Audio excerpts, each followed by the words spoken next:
కడప గడపలో జరుపుకుంటున్నటువంటి తెలుగుదేశం పార్టీ మహానాడు రెండవ రోజు కూడా అట్టహాసంగా జరుగుతోంది.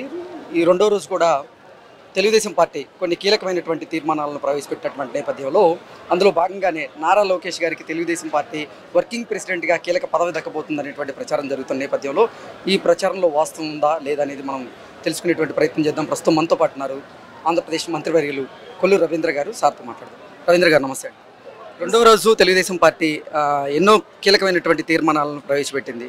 అయితే మరొక కీలకమైనటువంటి తీర్మానం కూడా ప్రవేశపెట్టబోతుందని నారా లోకేష్ గారికి తెలుగుదేశం పార్టీ వర్కింగ్ ప్రెసిడెంట్గా కీలకమైనటువంటి బాధ్యతలు అప్పచెప్పబోతుంది అన్నట్లుగా ప్రచారం జరుగుతుంది. దాని మీద ఏమంటారు సార్? మహానాడు తెలుగుదేశం పార్టీ కార్యకర్తలకి ఒక పండుగ. మన నందమూరి తారక రామారావు గారి జయంతిని పురస్కరించుకుని ప్రతి సంవత్సరం కూడా ఆనవాయితీగా చేసుకున్నాం. సంస్థాగతంగా పార్టీ నిర్మాణం దగ్గర నుంచి తీర్మానాలన్నీ కూడా గ్రామస్థాయి నుంచి చేసుకోవడం, అవన్నీ కూడా ప్రభుత్వం అమలు చేయటం, ఇది ఆనవాయితీగా అవసరమైన సంప్రదాయం. ఈసారి ఫస్ట్ టైం కడపలో 43 సంవత్సరాల తెలుగుదేశం పార్టీ స్థాపించిన తర్వాత ఫస్ట్ టైం కడపలో చేసుకున్నాం. చక్కటి వాతావరణంలో జరుగుతుంది. ఇటు చూస్తే మనకి చక్కటి వాతావరణం ఇక్కడ కనబడతా ఉంది. అలాగే నిన్న 6 శాసనాలను కూడా ప్రవేశపెట్టుకోవడం, అవన్నీ కూడా చర్చించడం, నాయకులు కార్యకర్తలు కూడా దీంట్లో కేడర్ కూడా చర్చించే కార్యక్రమం జరగడం అనేది చాలా అద్భుతంగా జరిగింది. నిన్న అవన్నీ కూడా ఆమోదింపు చేసుకున్నాం. ఈరోజు మిగతా అన్నీ కూడా ఆమోదింపు చేసుకోవడం జరుగుతుంది. రేపు బహిరంగ సభ ద్వారా ముఖ్యమంత్రి గారు ఆ సభా వేదిక నుంచి రాష్ట్ర ప్రయోజనాలను ఏ రకంగా భవిష్యత్తు ముందుకు తీసుకెళ్ళబోతున్నాం, ఇంటిగ్రేటెడ్గా అటు టెక్నాలజీని కూడా ఉపయోగించి ఏ రకంగా ముందుకెళ్ళబోతున్నాం, అలాగే ఇటు అన్ని అభివృద్ధి వికేంద్రీకరణ ఏ రకంగా చెబుతున్నాం అన్నీ కూడా ముఖ్యమంత్రి గారి వేదిక ద్వారా తెలియజేయడం జరుగుతుంది. అలాగే పార్టీకి నిర్మాణంలో ఆనాడు ఎన్టీ రామారావు గారు మరి పార్టీ అధ్యక్షులుగా ఉన్న చంద్రబాబు నాయుడు గారు ప్రధాన కార్యదర్శిగా ఆయన పార్టీ నిర్మాణాన్ని చేశారు. అది దాదాపు 43 సంవత్సరాలు చెక్కు చెదర నాయకత్వాన్ని ఇచ్చింది. నాయకులు పోయినా కార్యకర్తలు అండగా ఉన్నారు. ఇవాళ 1 కోటి మంది సభ్యత్వాలు ఉన్నటువంటి పార్టీ తెలుగుదేశం పార్టీ.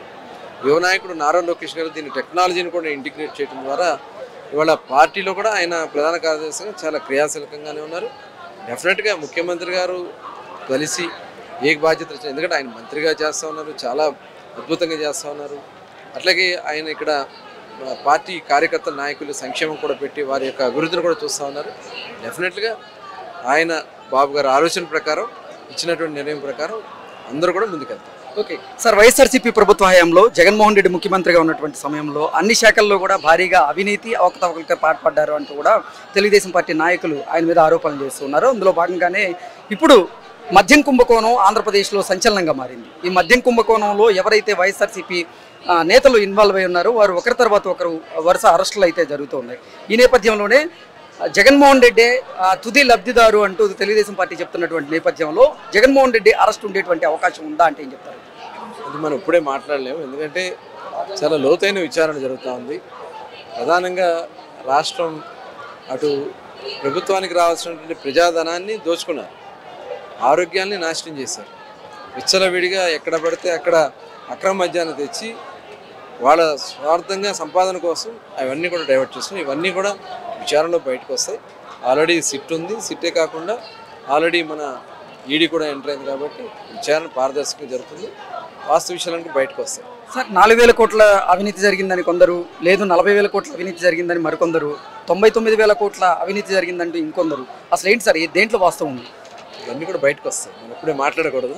ఓకే, విచారణ జరుగుతుంది కాబట్టి విచారణలో అన్నీ కూడా వాస్తవాలు బయటకు వస్తాయి. దీంట్లో ఎవరు బాధ్యులు ఉన్నా వాళ్ళందరూ అరెస్ట్ కావాలి. ఓకే, గత పాలకుల వల్ల ఆంధ్రప్రదేశ్ నాశనం అయిందని, ఆంధ్రప్రదేశ్ని మళ్ళీ పునర్నిర్మించాలి అనేటువంటి తీర్మానాన్ని ఈరోజు తెలుగుదేశం పార్టీ ప్రవేశపెట్టింది. అందులో భాగంగానే ఇప్పుడు ముఖ్యమంత్రిగా చంద్రబాబు గారు మరోసారి ప్రమాణ స్వీకారం చేసిన తర్వాత ఆంధ్రప్రదేశ్లో ఇప్పుడు అభివృద్ధి బాటలో నడుస్తుంది ఆంధ్రప్రదేశ్. అలాగే ఎన్నో కార్పొరేట్ కంపెనీలు కూడా ఆంధ్రప్రదేశ్లో పెట్టుబడులు పెట్టేందుకు సిద్ధమవుతూ ఉన్నాయి. అయితే జగన్మోహన్ రెడ్డి మళ్ళీ ముఖ్యమంత్రి అవుతాడేమో అనేటువంటి భయంతో కొంతమంది ఇప్పుడు అసలు పెట్టుబడులు పెట్టేందుకు వెనక్కి వెళ్తున్నారంటూ ఒక ప్రచారం జరుగుతుంది. దాన్ని ఏమంటారు? ఎందుకంటే కావాలని ప్రచారం చేసుకుంటాడు అతను, తెలిసిందే. ఇప్పుడు అందుకనే ఈ సభ ద్వారా ప్రతి కార్యకర్తకి, ఎందుకంటే ప్రతి కార్యకర్త నాయకులు కూడా ప్రభుత్వ కార్యక్రమాల్లో భాగస్వాములు కాదు. ప్రభుత్వానికి అటు ప్రజలకి అనుసంధానంగా కార్యకర్తలు నడవాల్సినటువంటి అవసరం ఉంది. కార్యకర్తే సుప్రీం, పార్టీనే సుప్రీం. ఆ విధంగా భవిష్యత్ కార్యాచరణ చేసుకోవడం ద్వారా, ఎందుకంటే ఈ రాష్ట్రంలో మళ్ళీ ఆ దుర్మార్గమైనటువంటి పాలన వస్తే 5 ఏళ్ళు ఇన్ని ఇబ్బందులు పడ్డామని చూసాం, విధ్వంసాలు చూసాం, అక్రమ అరెస్టులు చూసాం, దోపిడీ చూసాం. కాబట్టి ప్రజలు కూడా సిద్ధంగానే ఉన్నారు. ఇవాళ మళ్ళీ కులాలని మతాలని రకరకాలుగా చిచ్చులు పెట్టాలని ప్రయత్నం చేస్తూ ఉన్నారు. అవన్నీ కూడా తిప్పుకొట్టాల్సినటువంటి అవసరం ఉంది. ప్రతి ఒక్క ప్రజల్ని చైతన్యపరచాల్సిన అవసరం ఉంది. ఆ బాధ్యత ప్రతి కార్యకర్త తీసుకోవాలనేది ముఖ్యమంత్రి గారి యొక్క ఆలోచన. Okay, thank you.